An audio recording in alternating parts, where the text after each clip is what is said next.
नमस्कार दोस्तों, स्वागत है आपके अपने यूट्यूब चैनल पेपराथन में। साथियों, हम लोगों ने उत्तर प्रदेश सहायक अभियोजन अधिकारी 2006 के जीके के पेपर को सॉल्व कर लिया था। आज हम लोग इसी के उत्तर प्रदेश सहायक अभियोजन 2006 के विधि के पेपर को देखेंगे। तो आइए वीडियो की शुरुआत करते हैं। हमारा पहला क्वेश्चन है, प्रतिनिधिक दायित्व का सिद्धांत प्रथम बार निर्णित किया गया था। आर बनाम हिगिंस के बाद में, आर बनाम स्टीफन्स के बाद में, आर बनाम टॉल्सन के बाद में, आर बनाम प्रिंस के बाद में। तो इसका सही आंसर है आर बनाम हिगिंस के बाद में। अगला क्वेश्चन, निम्नलिखित में से कौन सा एक संवर्ग मानहानि के बाद में उपलब्ध विनिर्दिष्ट प्रतिरक्षाओं को सही रूप में इंगित करता है? विशेषाधिकार, सत्यता, उचित टीका टिप्पणी। अगला है उचित टीका टिप्पणी, भूल, विशेषाधिकार। उचित टीका टिप्पणी, भूल, सत्यता, भूल, विशेषाधिकार, सत्यता। तो इसका सही आंसर है विशेषाधिकार, सत्यता, उचित टीका टिप्पणी। अगला क्वेश्चन है, भारतीय दंड संहिता के कुछ उपबंधों का संशोधन किया गया है।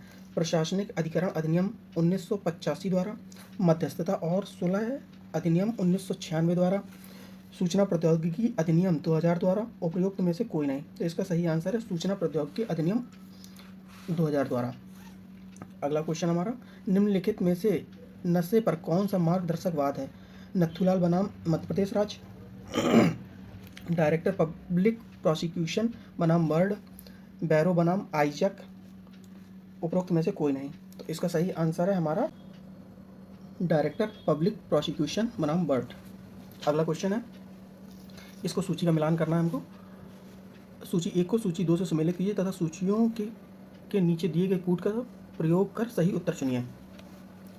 दहेज मृत्यु कितने में है और गृहभेदन कितने में है, हमला कितने में है, सदोष परिरोध कितने में है? तो इसका सही आंसर है हमारा सी हो जाएगा। ठीक है, तो इस प्रकार हमारे आंसर हो जाएंगे। दहेज मृत्यु का हो जाएगा 304 खा, गृहभेदन 445, हमला 351 और सदोष प्रतिरोध ये हो जाएगा हमारा लास्ट 340। ठीक है, अगला क्वेश्चन हमारा है, भारतीय दंड संहिता की निम्नलिखित में से कौन सी धाराओं के अंतर्गत मृत्युदंड दिए जाने का प्रावधान है? धारा 194 और 449, धारा 132 और 194, धारा 364 का और 396, धारा 124 का और 132। तो इसका सही आंसर है हमारा बी, केवल 2 और 3। ठीक है, अगला क्वेश्चन हमारा, निम्नलिखित में से कौन सा भारतीय दंड संहिता के अंतर्गत दंडनीय नहीं है? राज्य के विरुद्ध युद्ध की तैयारी, हत्या करने की तैयारी, डकैती करने की तैयारी, किसी मित्र शक्ति के राज्य क्षेत्र में लूटपाट करने की तैयारी। तो इसका सही आंसर है बी, हत्या करने की तैयारी।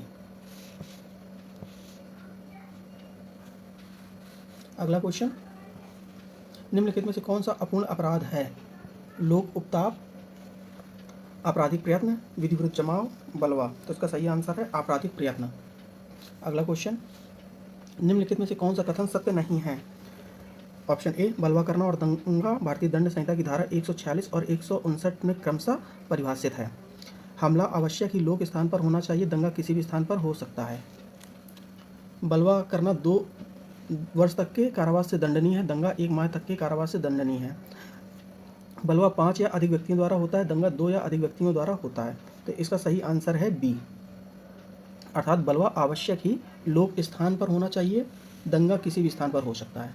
ठीक है, अगला क्वेश्चन हमारा, चोरी का अपराध लूट बन जाता है जब 5 या अधिक व्यक्तियों द्वारा किया जाता है, 2 या उससे अधिक किंतु 5 से कम व्यक्तियों द्वारा किया जाता है, उसमें बल जुड़ जाता है, उसमें प्राण का आसन्न संकट जुड़ जाता है। तो इसका सही आंसर है सी, उसमें बल जुड़ जाता है। अगला क्वेश्चन, प्रवंचना निम्नलिखित का आवश्यक तत्व है? आपराधिक न्यासभंग, कूटरचना, छल, उपर्युक्त सभी। तो इसका सही आंसर है सी, अर्थात छल।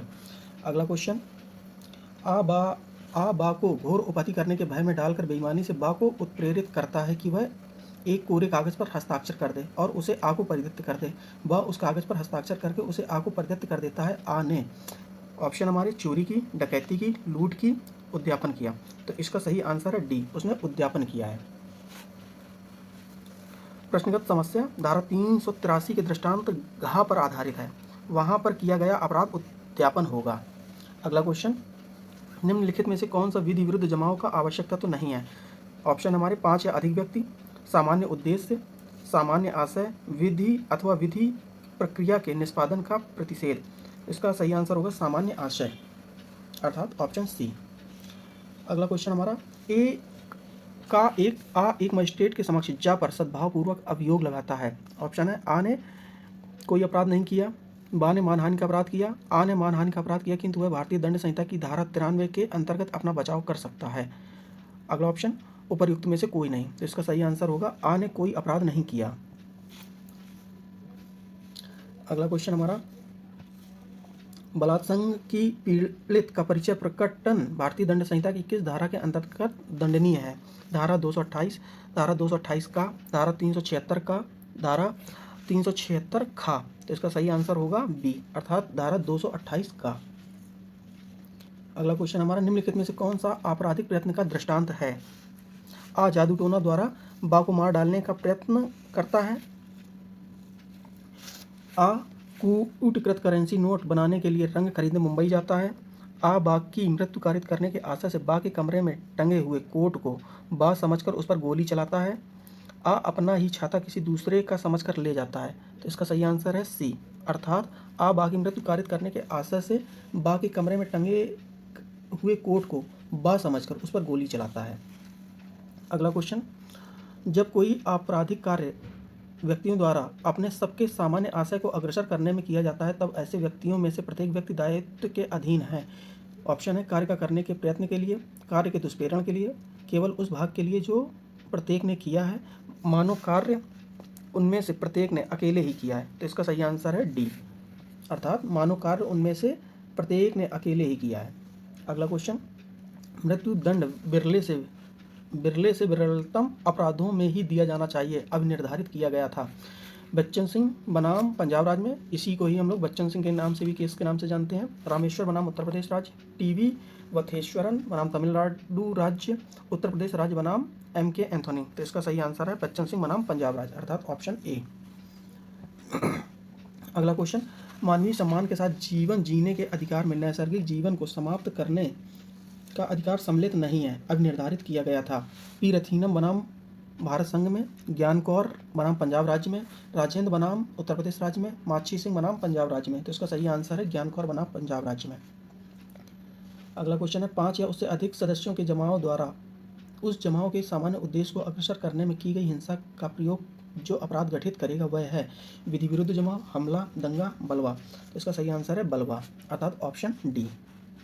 अगला क्वेश्चन, आपराधिक मानववध हत्या नहीं है यदि वह किया जाता है जब अपराधी क्रोध में कार्य कर रहा है, जब अपराधी पागलपन में कार्य कर रहा है, पीड़ित की सहमति से जो 18 वर्ष की आयु पूर्ण कर चुका है, पीड़ित की सहमति से जो 12 वर्ष की आयु पूर्ण कर चुका है। तो इसका सही आंसर है ऑप्शन सी, अर्थात पीड़ित की सहमति से जो 18 वर्ष की आयु पूर्ण कर चुका है।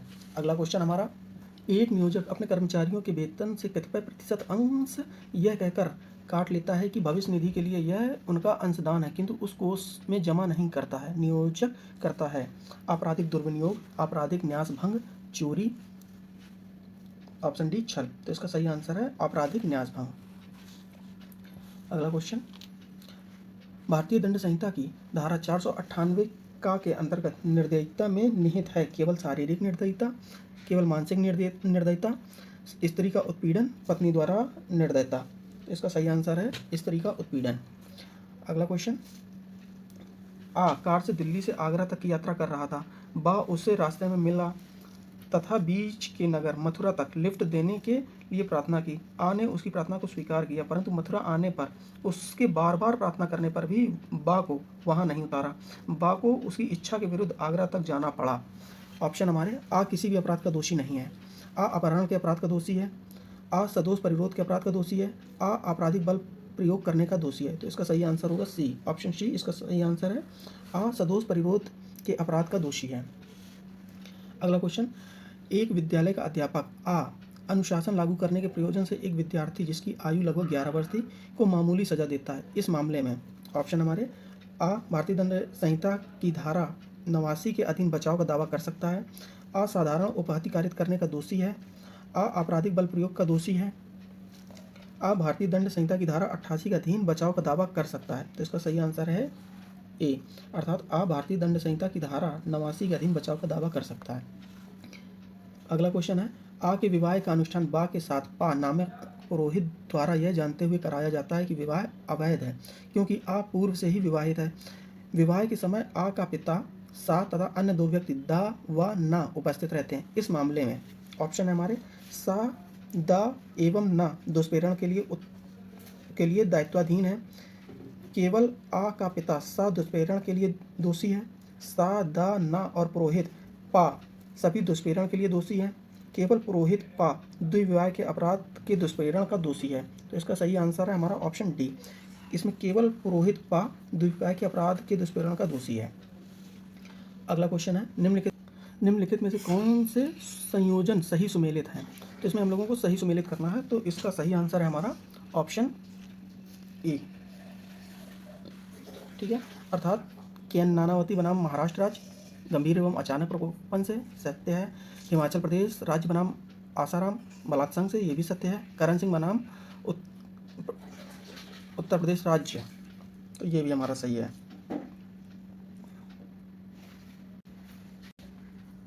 करण सिंह बनाम राज्य प्राइवेट प्रतिरक्षा का अधिकार, ये भी सत्य है।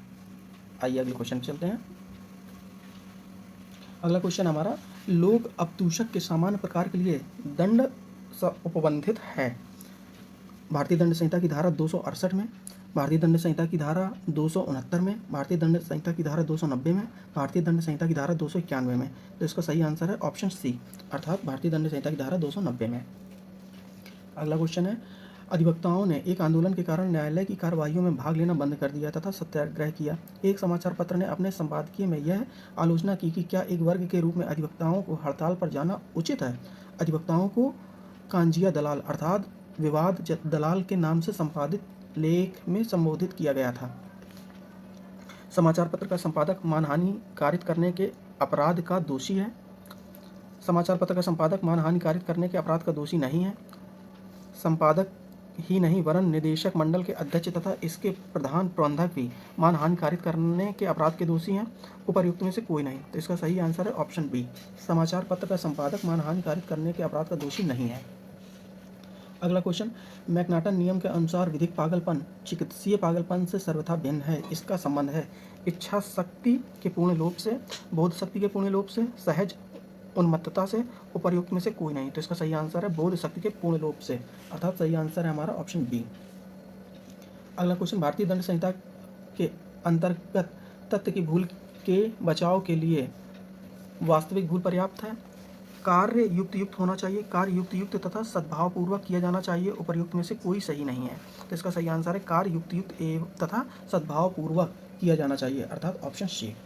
अगला क्वेश्चन है निम्नलिखित में से किस बात में उच्चतम न्यायालय ने कहा कि प्राइवेट प्रतिरक्षा का अधिकार के विरुद्ध प्राइवेट प्रतिरक्षा का अधिकार नहीं होता। पंजाब राज्य बनाम सोहन सिंह में, सुजीत सिंह बनाम पंजाब राज्य में, उत्तर प्रदेश राज्य बनाम रामस्वरूप में, MR सिंह बनाम गुजरात राज्य में। इसका सही आंसर है ऑप्शन सी, अर्थात उत्तर प्रदेश राज्य बनाम रामस्वरूप में। अगला क्वेश्चन हमारा भारतीय दंड संहिता की धारा 299 के अधीन आवश्यक दोषी मना स्थिति है आशय तथा ज्ञान, आशय तथा उपेक्षा, आशय तथा उतावलापन, उपेक्षा तथा विद्वेष। तो इसका सही आंसर है ए, आशय तथा ज्ञान। अगला क्वेश्चन जब दो या अधिक व्यक्ति कोई अवैध कार्य तथा अथवा कोई ऐसा कार्य जो अवैध नहीं अवैध साधनों द्वारा करने या करवाने को सहमत होते हैं तब ऐसा करार आपराधिक षड्यंत्र होता है, आपराधिक दुष्प्रेरण होता है, आपराधिक षड्यंत्र एवं दुष्प्रेरण दोनों होता है, उपर्युक्त में से कोई नहीं। इसका सही आंसर है आपराधिक षड्यंत्र होता है, अर्थात ऑप्शन ए। अगला क्वेश्चन है हमारा आ अपने कुत्ते को बा के ऊपर उसकी सहमति के बिना ललकारता है, आ दोषी होगा। हमला के लिए, आपराधिक धमकी के लिए, आपराधिक बल प्रयोग के लिए, घोर उपहति के लिए। तो इसका सही आंसर है ऑप्शन सी, आपराधिक बल प्रयोग के लिए। अगला क्वेश्चन है भारतीय साक्ष्य अधिनियम 1872 के उद्देशिका के अनुसार है साक्ष्य की विधि को परिभाषित और संशोधित करना, साक्ष्य की विधि का समेकन, परिभाषा और संशोधन करना, साक्ष्य की विधि का प्रकटन, परिभाषा और समेकन करना, साक्ष्य की विधि का प्रकटन, समेकन, परिभाषा और संशोधन करना। तो इसका सही आंसर है हमारा ऑप्शन बी, अर्थात साक्ष्य की विधि का समेकन, परिभाषा और संशोधन करना। अगला क्वेश्चन हमारा जहाँ की अनेक दस्तावेजों को एक रूपात्मक प्रक्रिया द्वारा बनाया गया है, जैसे कि मुद्रण, शिला मुद्रण या फोटो चित्रण में होता है, वहाँ उनमें से हर एक। शेष उसकी अंतर्वस्तु का द्वितीयक साक्ष्य है। शेष सबकी अंतर्वस्तु का प्राथमिक साक्ष्य है। शेष सबकी अंतर्वस्तु का प्रत्यक्ष साक्ष्य है। शेष सबकी अंतर्वस्तु का दस्तावेजी साक्ष्य है। तो इसका सही आंसर होगा ऑप्शन बी, अर्थात शेष सबकी अंतर्वस्तु का प्राथमिक साक्ष्य है। अगला क्वेश्चन कथन कारक से है। दांडिक मामलों में यह तथ्य कि अभियुक्त की चरित्र अच्छा है सुसंगत है। कारण, दांडिक मामलों में अभियुक्त का बुरा चरित्र सर्वदा असंगत है।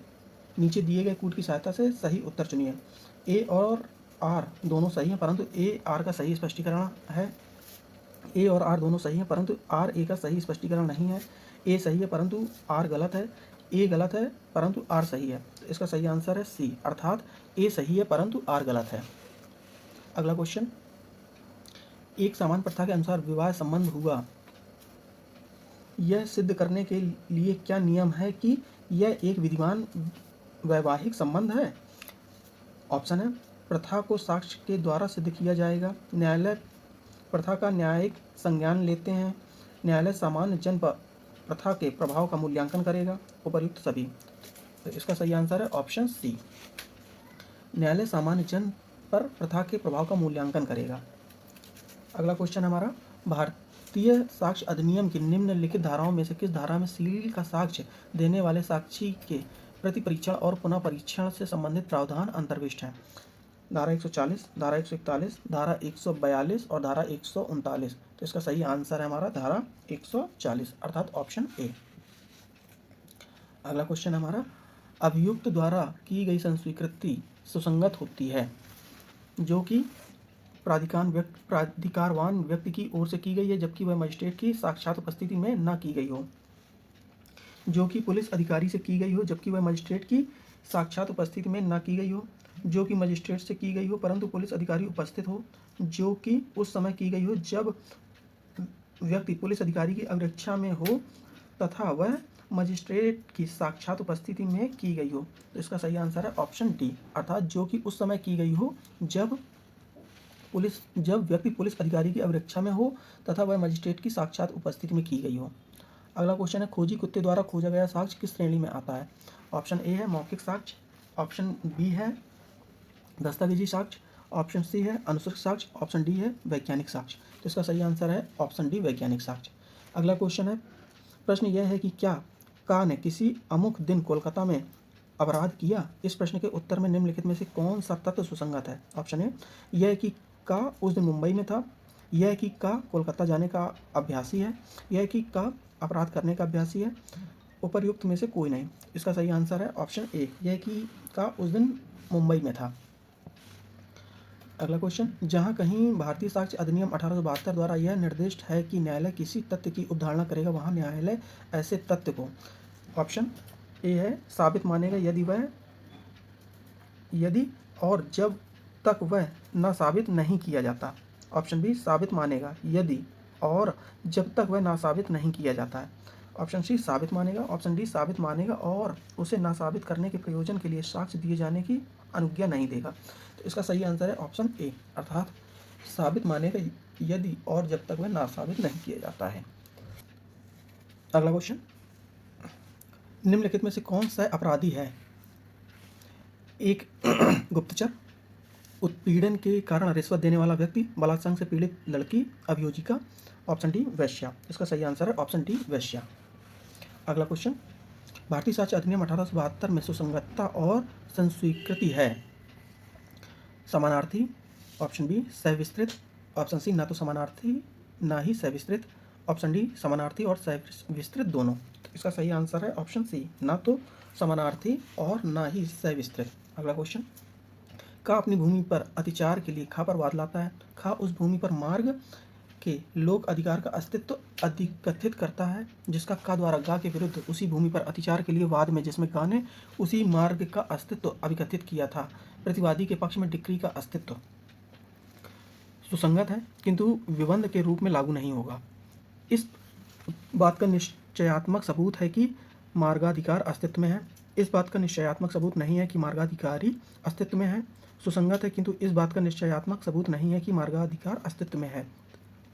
इसका सही आंसर है ऑप्शन डी, अर्थात सुसंगत है किंतु इस बात का निश्चयात्मक सबूत नहीं है कि मार्गाधिकारी अस्तित्व में है।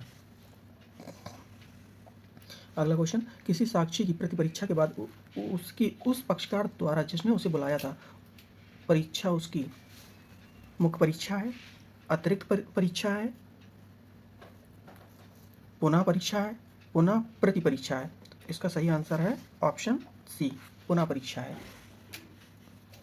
अगला क्वेश्चन, प्रथा का साक्ष्य निम्न में से किसे स्थापित करने हेतु नहीं किया जा सकता? दीवानी अधिकार, सुखाधिकार, प्रथागत अधिकार, आपराधिक अधिकार। इसका सही आंसर है ऑप्शन डी, आपराधिक अधिकार। अगला क्वेश्चन है, प्रति परीक्षा इस उद्देश्य है साक्षी की बुद्धिमत्ता की जांच, साक्षी की निष्पक्षता की जांच, साक्षी की विश्वसनीयता की जांच, साक्षी के सदाचार की जांच। तो इसका सही आंसर है ऑप्शन सी, साक्षी की विश्वसनीयता की जांच। अगला क्वेश्चन है, का एक हत्या अभियुक्त अभिकथित करता है कि वह एक गंभीर और अचानक प्रकोपन के कारण आत्मनियंत्रण की शक्ति से वंचित हो गया था।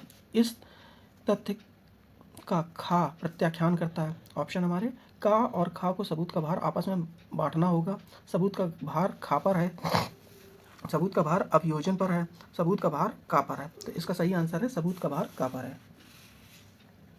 अगला क्वेश्चन है, अभियुक्त के पिता ने विचारण में अभियोजन की इस बात का समर्थन नहीं किया कि उसने साक्षी से यह कहा था कि उसके पुत्र अभियुक्त ने हत्या की है। साक्षी के कथन का स्वभाव होगा द्वितीयक साक्ष्य का, अनुश्रुत साक्ष्य का, संबंधित तथ्य और कार्य का, उपयुक्त में से कोई नहीं। तो इसका सही आंसर है ऑप्शन बी, अनुश्रुत साक्ष्य का।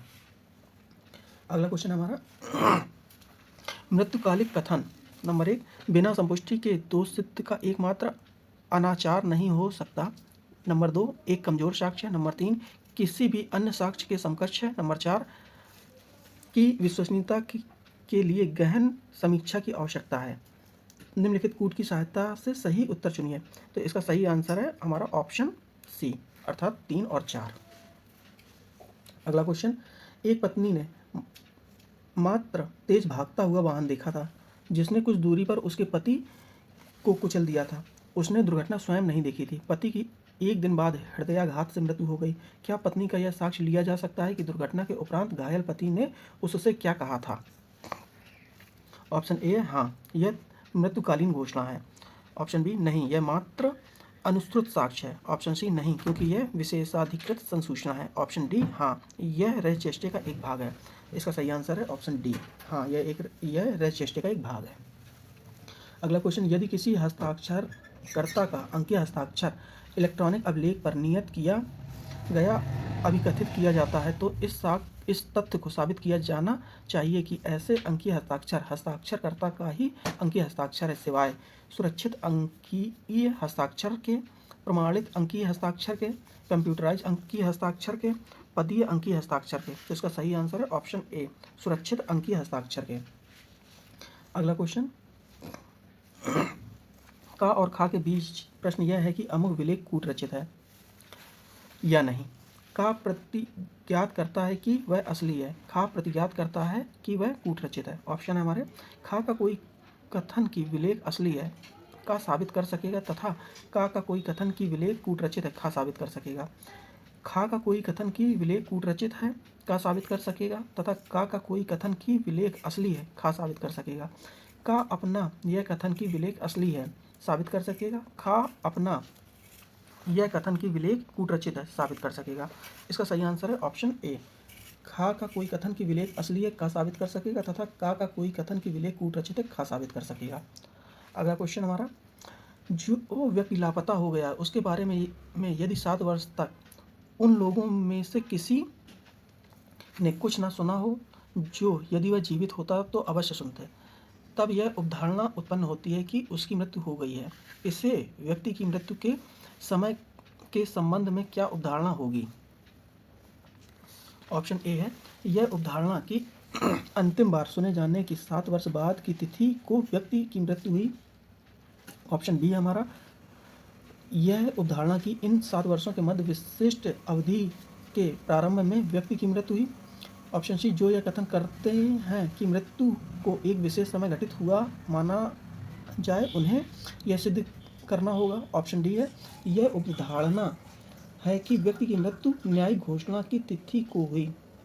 इसमें हमारा ऑप्शन ए सही है, अर्थात यह अवधारणा है कि अंतिम बार सुने जाने के 7 वर्ष की तिथि को व्यक्ति की मृत्यु हुई।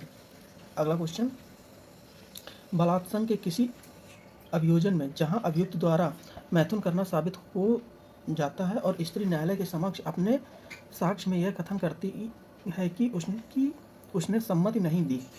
ऑप्शन, वहाँ न्यायालय यह अवधारणा कर सकेगा कि उसने सम्मति नहीं दी थी। वहाँ न्यायालय उसके साक्ष्य को निश्चयात्मक सबूत मान सकेगा कि उसने सम्मति नहीं दी थी। वहाँ न्यायालय अतिरिक्त सबूत मांग कर सकता है कि उसने सम्मति नहीं दी थी।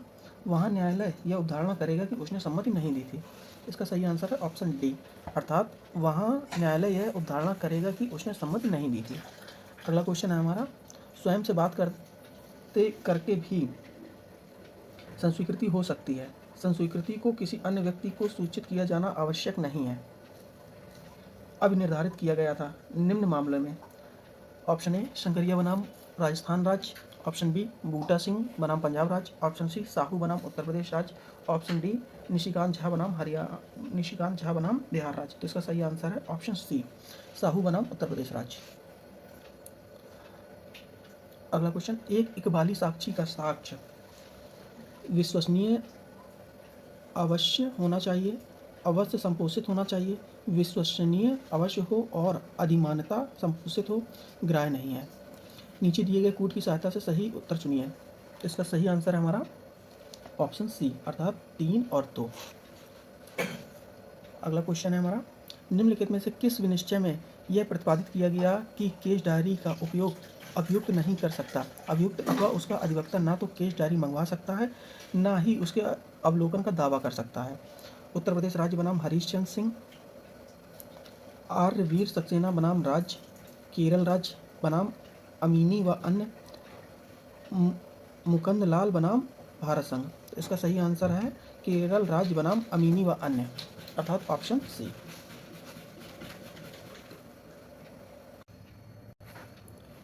अगला क्वेश्चन, भारतीय दंड संहिता 1973 की धारा 308 के अंतर्गत एक सह अपराधी जो क्षमादान की शर्तों को पूरा नहीं करता, झूठा साक्ष्य देने के लिए अलग से विचारण हो सकता है, लेकिन निम्न की अनुमति से। ऑप्शन ए, सेशन न्यायालय। ऑप्शन बी, उच्च न्यायालय। ऑप्शन सी, उच्च सरकार। और ऑप्शन डी, उच्च न्यायालय के मुख्य न्यायाधीश। इसका सही आंसर होगा हमारा ऑप्शन बी, उच्च न्यायालय। अगला क्वेश्चन,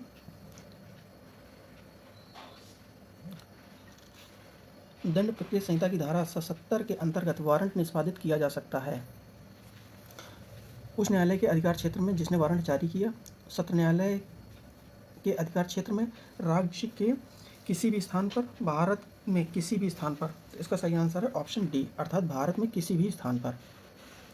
अगला क्वेश्चन, दंड प्रक्रिया संहिता के किस प्रावधान के अंतर्गत पुलिस थाने का भार साधक अधिकारी अपराध की प्रथम सूचना रिपोर्ट प्राप्त होने पर संबंधित मजिस्ट्रेट को उसकी प्रतिलिपि भेजेगा।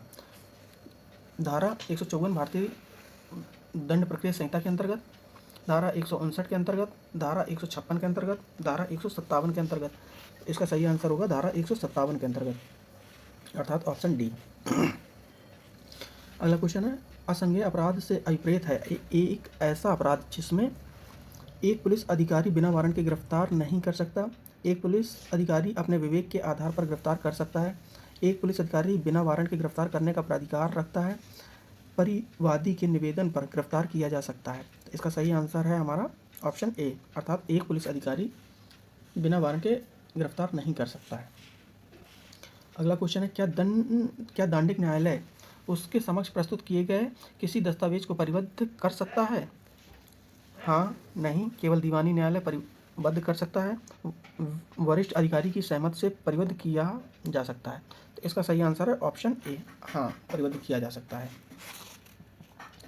अगला क्वेश्चन है, क्या एक मजिस्ट्रेट किसी स्थान की जिसकी तलाशी के लिए वह तलाशी वारंट जारी करने के लिए सशक्त है अपनी उपस्थिति में तलाशी लिए जाने का आदेश दे सकता है। हाँ, धारा 103 दंड प्रक्रिया संहिता के अंतर्गत।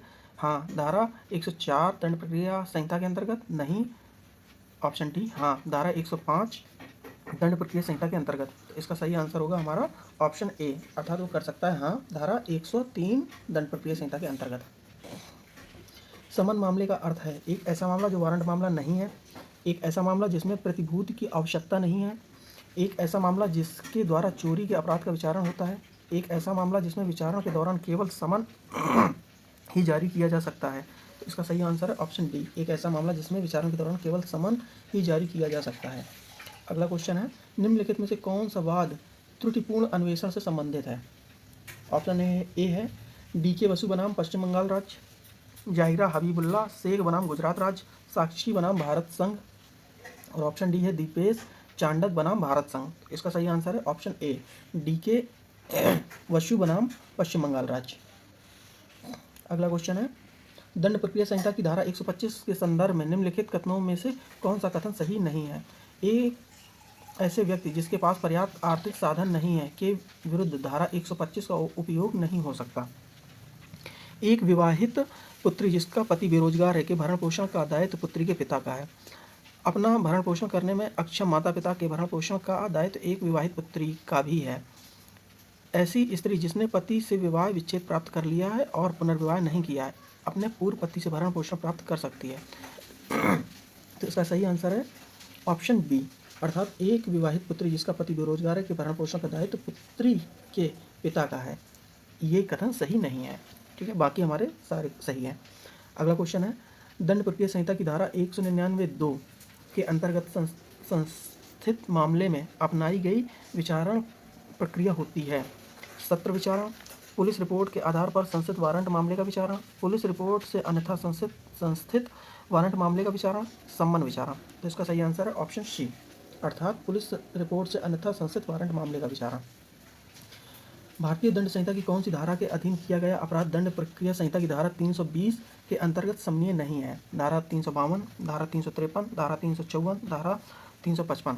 इसका सही आंसर है ऑप्शन बी, अर्थात धारा 353। अगला क्वेश्चन, धारा 145 दंड प्रक्रिया संहिता के अंतर्गत कार्यवाही का उद्देश्य शांति भंग के खतरे का निवारण करना निम्न में से किस मामले में यह कहा गया है? भारत संघ बनाम अजीबुन्निसा खातून, नंदीराम बनाम चांदीराम, रोशन लाल बनाम राज्य, रामाधीन बनाम श्यामा देवी। तो इसका सही आंसर है हमारा ऑप्शन डी, अर्थात रामाधीन बनाम श्यामा देवी। अगला क्वेश्चन है, निर्णय सुनाए जाते समय किस मामले में अभियुक्त की उपस्थिति अभिमुक्त की जा सकती है? ऑप्शन ए, जब न्यायालय में अभियुक्त को व्यक्तिगत उपस्थिति से पूर्व में ही अभिमुक्ति प्रदान कर दी हो, जब निर्णय दोष मुक्ति का हो। ए तथा बी दोनों, उपयुक्त में से कोई नहीं। इसका सही आंसर हमारा ऑप्शन सी, अर्थात ए तथा बी दोनों। अगला क्वेश्चन हमारा, न्याय हित में मजिस्ट्रेट के पास ये शक्ति है कि वह समन मामले का वारंट मामले की तरह मामले का विचारण वारंट मामले की तरह कर सकता है, जिसमें उस मामले के अंतर्गत जिस अपराध के लिए विचारण हो रहा है वह दंडनीय है। 6 माह से अधिक के कारावास से, 4 माह से अधिक के कारावास से, 1 वर्ष से अधिक के कारावास से। ऑप्शन डी, उपयुक्त में से कोई नहीं। तो इसका सही आंसर होगा 6 माह से अधिक के कारावास से, अर्थात ऑप्शन ए। अगला क्वेश्चन है, प्रत्येक दांडिक विचारण में मजिस्ट्रेट द्वारा अभियुक्त को दोषी पाने पर दंडादेश से पूर्व अभियुक्त की सुनवाई आवश्यक होगी। ऑप्शन ए सही, बिना सुनवाई किए दंडादेश पारित नहीं किया जा सकता। बी गलत, समन मामलों में यह आवश्यक नहीं है। ऑप्शन सी, केवल सजा वारंट भेजने से पहले यह आवश्यक है। ऑप्शन डी, किसी भी मामले में आवश्यक नहीं है। इसका सही आंसर है ऑप्शन ए, अर्थात सही है ये, बिना सुनवाई किए दंडादेश पारित नहीं किया जा सकता। अगला क्वेश्चन है हमारा, दंड प्रक्रिया संहिता की निम्न धाराओं में से किस में सत्र न्यायालय के समक्ष विचारण की प्रक्रिया का प्रावधान किया गया है? धारा 260 से 265, धारा 238 से 250, धारा 251 से 259, धारा 225 से धारा 237। तो इसका सही आंसर है धारा 225 से धारा 237। अगला क्वेश्चन है, दंड प्रक्रिया संहिता के अंतर्गत निम्न में से कौन सा कथन सही नहीं है? जहाँ कोई निजी या अन्य अधिकृत व्यक्ति किसी अभियुक्त को बंदी बनाकर पुलिस की अभिरक्षा में देने का अधिकार रखता है, वहाँ ऐसा निजी व्यक्ति बंदी व्यक्ति की तलाशी भी ले सकता है।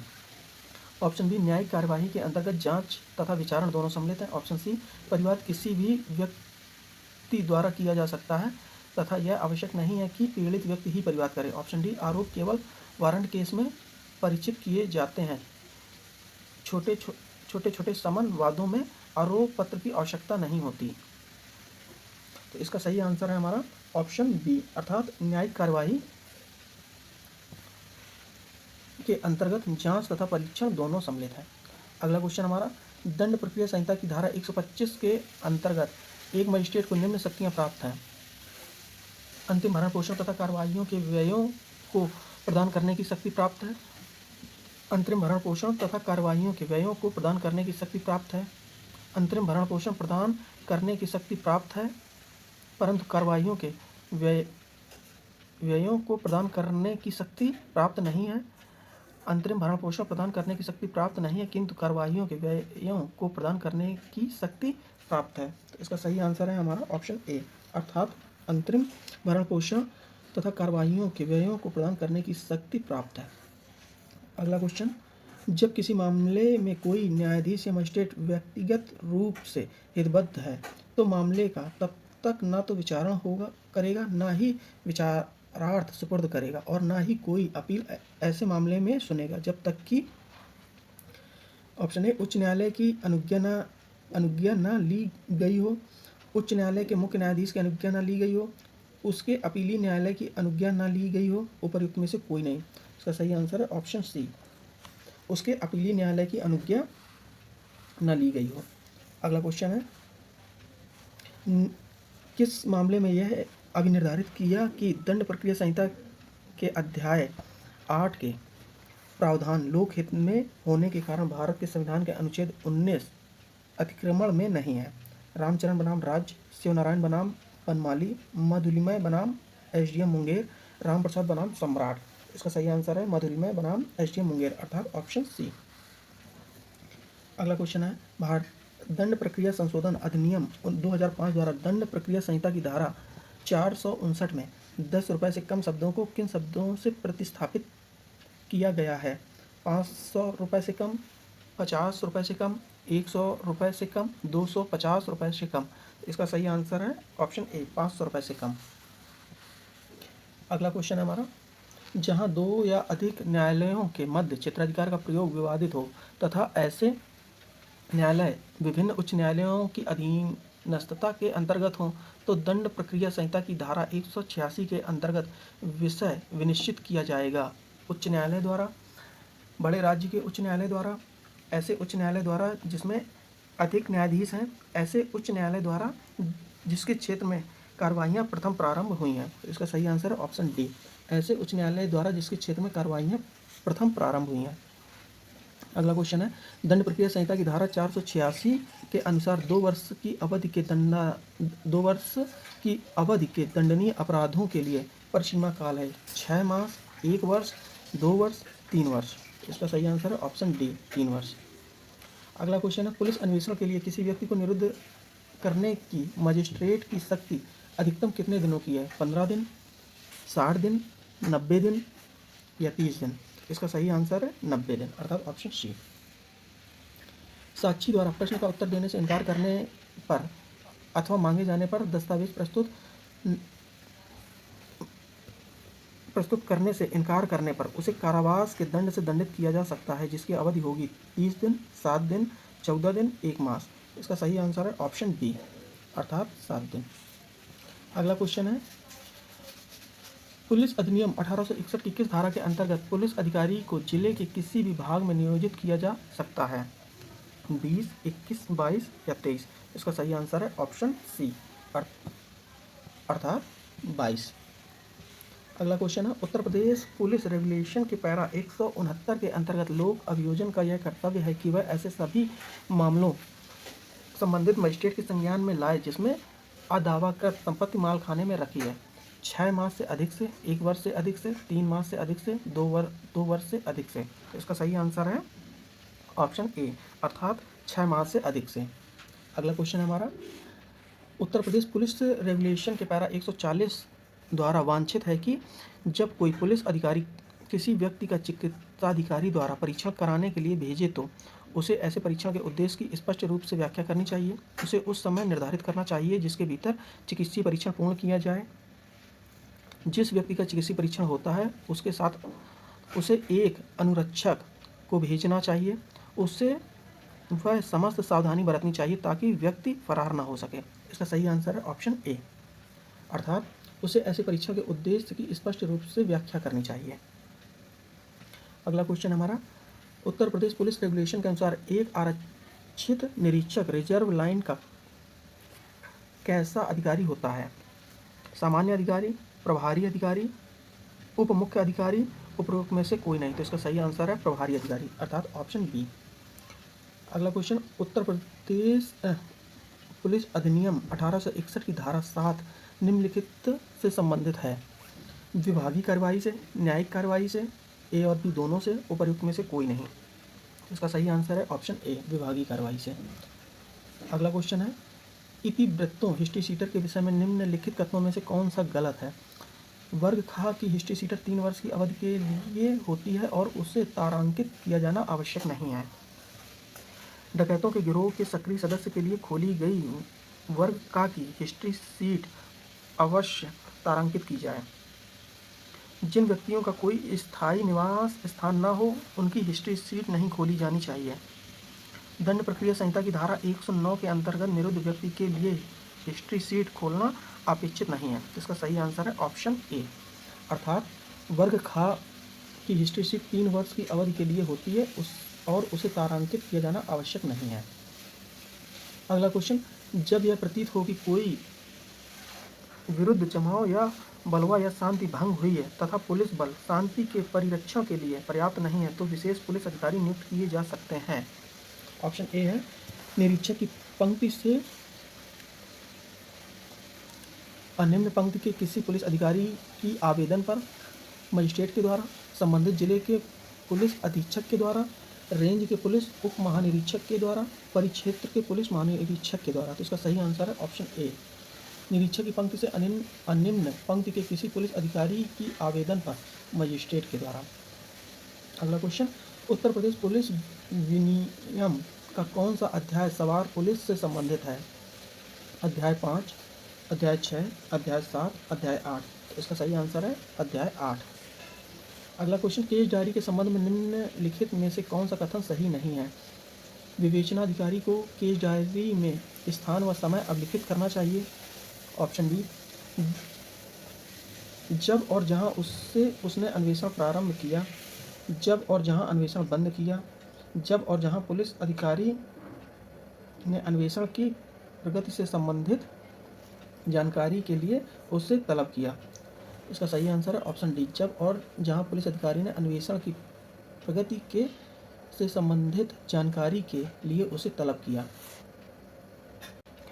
अगला क्वेश्चन हमारा, पुलिस अधिनियम 1861 के अंतर्गत पुलिस शब्द में ऐसे व्यक्ति सम्मिलित हैं जो इस अधिनियम के अंतर्गत ऑप्शन ए भर्ती किए गए हैं, प्रशिक्षित किए गए हैं, नियुक्त किए गए हैं, चयनित किए गए हैं। तो इसका सही आंसर है भर्ती किए गए हैं, अर्थात option A. Uttar Pradesh police विनियम का कौन सा पैरा मृत्युपरांत परीक्षण एवं प्रक्रिया से संबंधित है? 137, 138, 139, 140। इसका सही आंसर है सी, अर्थात 139। अगला क्वेश्चन है, निम्नलिखित में से किस विनिश्चय में यह प्रतिपादित किया गया कि पुलिस अधिनियम 1861 की धारा 29 के अंतर्गत दोष सिद्ध किए गए पुलिस अधिकारी के विरुद्ध विभागीय जांच भी की जा सकती है? आसाराम बनाम जीसी सक्सेना, ऑप्शन बी है उत्तर प्रदेश राज्य बनाम हरीश चंद्र सिंह, ऑप्शन सी सोमनाथ साहू बनाम राज्य, ऑप्शन डी आर्यवीर सक्सेना बनाम राज्य। तो इसका सही आंसर है option B, state of UP बनाम हरीश चंद्र सिंह। अगला क्वेश्चन हमारा, ये हमारा सूची से है। सूची 1 तथा सूची 2 को सम्मिलित कीजिए तथा सूचियों के नीचे दिए गए कूट की सहायता से सही उत्तर चुनिए। तो हमारा सूची ए में ये है और सूची 2 में धाराएं दी हुई हैं, तो उसके सम्मिलित करना है। तो इसका सही आंसर है हमारा ऑप्शन बी। ठीक है, अगला क्वेश्चन हमारा, मुख्यालय पर लोक अभियोजक पूरे जिले के लिए एक पंजिका बनाए रखेगा जिसमें केवल उन फरार अपराधियों के नाम समाविष्ट होंगे जो उस जिले में विचारण के योग्य हैं, जिनके नाम, जाति, निवास तथा पूर्व इतिहास सभी शंका संभावनाओं से परे सत्यापित हो चुके हों, जिनके वास्तविक नाम पता तथा पूर्व इतिहास निश्चित ना हुए हों, जो संबंधित जिले के निवासी ना हों। इसका सही आंसर है ऑप्शन बी, अर्थात जिनके नाम, जाति, निवास तथा पूर्व इतिहास सभी शंका संभावनाओं से परे सत्यापित हो चुके हों। तो आज का हमारा ये लॉ वाला पेपर यहीं समाप्त होता है। आशा करता हूँ कि आपको अच्छा लगा होगा। ऐसे ही हमारे और भी वीडियोज़ देखने के लिए प्लीज़ हमारे चैनल को सब्सक्राइब करें। धन्यवाद।